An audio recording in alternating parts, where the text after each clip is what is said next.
어떻게 소명하셨습니까? 죄송합니다. 매니저한테 직접 증거 인멸해달라고 반성하겠습니다. 죄송합니다. 휴대전화 비밀번호 제공 안 한 이유가 있습니까? 하신 거 맞으세요? 죄송합니다. 그 나왔는데 정확히 그날 몇 잔 마신 거예요? 소주 3병 마셨다는 진술로 반성하겠습니다. 죄송합니다. 김호중 결국 구속됐습니다. 증거인멸 혐의가 우려가 된다 해서 지금 구속 판단이 났습니다. 10일간 지금 구속 판결을 냈습니다. 자, 구속이 또 무엇이냐?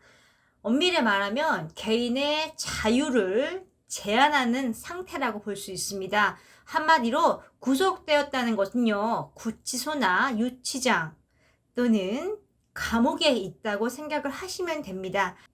현재 강남경찰서 유치장에 있는데 집으로 가지 못하고 계속 이렇게 유치장이나 이제 감옥으로 좀 가 있어야 한다라고 보시면 될 것 같아요.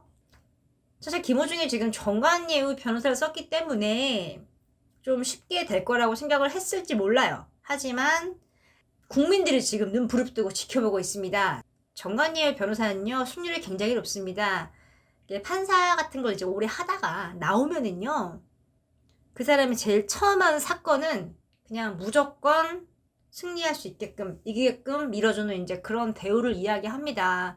그래서 변호사 비용도 굉장히 비싸요. 김호중 같은 경우는 뭐 10억에서 20억, 30억까지도 지금 거론이 되고 있는 상황인데, 그래서 김호중을 구속만은 막으려고 했지만, 지금 뭐 계속 거짓말에 거짓말, 비밀번호 이야기 안 하고 있고, 매니저 대신 자수시키고, 너무 지금 혐의가 많으니까 일단은 구속이 확정이 된 그런 상황입니다. 머리 굴리다가 골로 갔네요.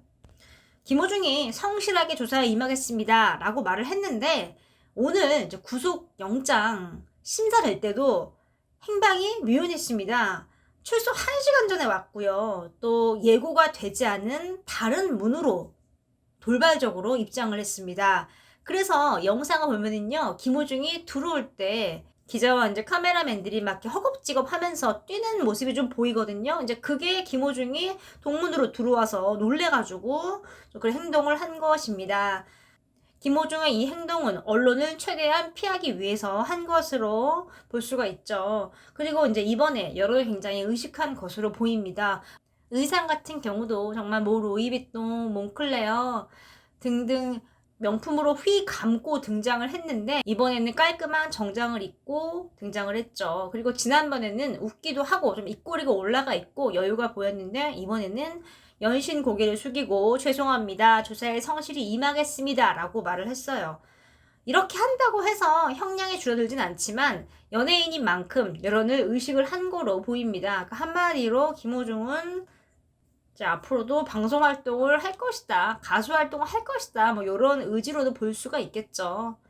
법원이 지금 어쨌든 건 김호중이 음주운전 사실을 인정을 했고 자백을 일부 했기 때문에 이렇게 구속까지는 안 시킬 줄 알았는데 결국은 되고야 말았네요. 아마 계속된 거짓말, 뭐 블랙박스 삼켰다, 김호중이 원래 걸을 때 비틀거린다, 술을 먹어서 비틀거린 게 아니다, 뭐 이런 식으로 지금 계속 거짓말을 해서 이 점을 굉장히 괘씸하게 본 것 같습니다. 실제로 판사가 정말 극대노했대요. 막 소리 지르면서. 김호중이 사회 초년생인 매니저에게, 그러니까 말단 직원이죠, 이제 막 들어온 애기 20대라고 합니다. 이제 그 친구한테 계속 네가 대신 나 대신 했다고 자백을 해다오 하고 계속 부탁을 했대요.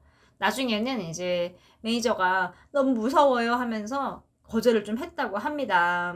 요거를 이제 보고 판사가 김호중 씨는 들어가면 안 되고 사회 초년생인 이 매니저는 된다는 얘기입니까? 하면서 굉장히 막 소리를 질렀다고 합니다. 보통 판사들 굉장히 공부 많이 하고 좀 근엄하고 위험이 있기 때문에 웬만하면 소리 안 지르거든요. 근데 정말 김호중의 태도가 어처구니가 없으니까 소리를 지른 것으로 보이고요. 결국은 이제 이러한 꼬리에 꼬리를 무는 수가 뻔히 보이는 거짓말이 김호중을 깜빵행으로 몰아넣은 게 아닌가라는 생각이 드네요. 자기 무덤을 자기가 판 거죠. 이제 이렇게 김호중이 구속이 됐기 때문에 이제 한마디로 집도 못 가고 이제 아무것도 못 해요. 그냥 한 공간에 갇혀가지고 주는 밥 먹고 조사받고 계속 그래야 하는 겁니다. 이제 앞으로 김호중은 소속사 대표, 뭐 변호사와는 이야기를 하겠지만 또 완벽하게 어떤 거짓말을 짜낼 수 있는 어떤 그런 거는 못 들고 나올 거예요. 구속이 됨으로써 지금 이 점들이 일부는 차단이 됐습니다. 하지만 변호사와는 계속 소통을 할 수 있기 때문에 이 점 같은 경우는 뭐 앞으로도 또 추가적인 어떤 입장을 또 봐야 될 것 같아요. 하지만 분명한 건 이제는 정말 눈에 뻔히 보이는 거짓말은 못한다. 그리고 수십억을 주고 정관 예우 받는 변호사를 선임을 했지만 그것도 이렇게 악질적인 거짓말에는 통하지 않는다. 이런 선례를 좀 남긴 것 같습니다. 이런 와중에 김호중이 술 없이 못 산다는 소속사 전 매니저의 증언이 나왔습니다. 이 사람이 지금 이분인데 정말 되게 막 억울함을 토로하면서 이야기를 했어요. 뭐라고 말을 했느냐. 김호중은 술 없이는 못 산다. 술을 마실 때면 그 술자리가 끝날 때까지 이른바 술 대기를 해야 했다고 털어놨습니다.